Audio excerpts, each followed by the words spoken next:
Shalom saudara yang terkasih di dalam Tuhan. Kembali pagi ini kita akan mendengarkan firman Tuhan. Mari sama-sama kita masuk ke dalam doa. Terima kasih Tuhan atas pagi hari ini Tuhan, hari yang baru bagi kami. Kami bersyukur ya Tuhan atas hari ini di mana kami boleh diberikan hari yang baru, kehidupan yang baru dan juga pimpinan Kau dalam hidup kami. Ini semua adalah karena kasih kemurahan Kau dalam hidup kami.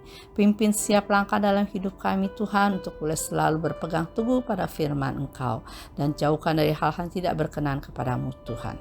Terima kasih. Hanya di dalam nama Engkau, nama Tuhan Yesus kami berdoa. Amin. Firman Tuhan pada pagi hari ini bertemakan tentang hati yang melayani. Di dalam Galatia pasal 5 ayat 13 dikatakan, "Janganlah kamu mempergunakan kemerdekaan itu sebagai kesempatan untuk kehidupan dalam dosa, melainkan layanilah seorang akan yang lain oleh kasih." Ketika Paman Emori meninggal dunia, banyak orang dari beragam kalangan memberikan penghormatan terakhir kepadanya. Semua penghormatan itu memiliki kesamaan. Mereka menghargai Paman Emori yang telah menunjukkan kasihnya kepada Allah dengan melayani sesama. Sikap itu paling jelas terlihat selama masa dinasnya dalam Perang Dunia Kedua. Di sanalah ia bertugas sebagai tenaga medis yang tidak menyandang senjata.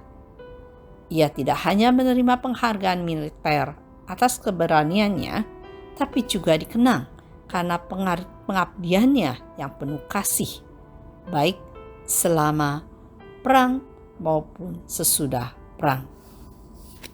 Sikap Paman Emori yang tidak mementingkan diri sendiri menjadi contoh nyata dari tantangan Paulus kepada jemaat di Galatia.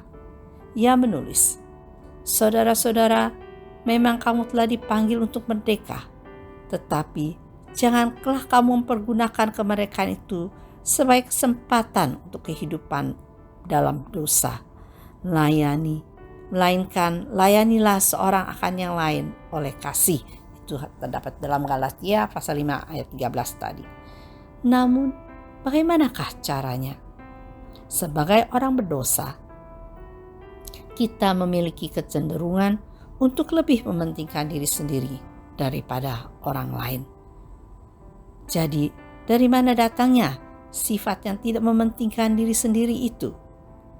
Di Filipi pasal 2 ayat 5 dikatakan, Paulus memberikan dorongan.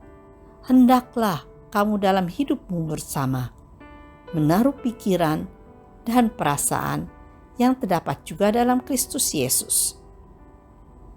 Paulus menjelaskan bahwa kerelaan Kristus untuk mati di kayu salib adalah karena kasih-Nya yang besar bagi kita. Hanya oleh karya Roh Kudus yang menghasilkan pikiran Kristus dalam diri kita, kita akan dikuduskan dan dimampukan untuk berkorban bagi orang lain. Sikap yang mencerminkan pengorbanan Yesus yang terbesar dengan menyerahkan dirinya untuk kita. Kiranya kita rela berserah pada karya Roh Kudus dalam diri kita. Lalu bagaimana dengan Anda? Dapatkah lebih sungguh melayani orang lain? Yang mungkin dapat dimulai dari diri Anda atau keluarga Anda sendiri. Dan kami bersyukur kami boleh berterima kasih atas teladan sempurna yang telah Tuhan Yesus berikan dengan pengorbanannya bagi kita. Mari saudara yang terkasih, kiranya mintalah pimpinan Roh Kudus supaya hidup kita ini boleh menjadi berkat. Dengan pimpinan Roh Kudus, kita mampu mempunyai pikiran Kristus dalam diri kita, hidup dan dikuduskan, dan juga mampu untuk melayani sesama, berkorban bagi orang lain, dan mencerminkan hidup kita seperti hidup ikan Yesus yang rela berkorban untuk memberikan dirinya bagi kita. Kiranya Tuhan Yesus memberkati. Mari sama-sama kita berdoa. Terima kasih Tuhan atas hari ini Tuhan. Kami boleh belajar akan firman Engkau Tuhan.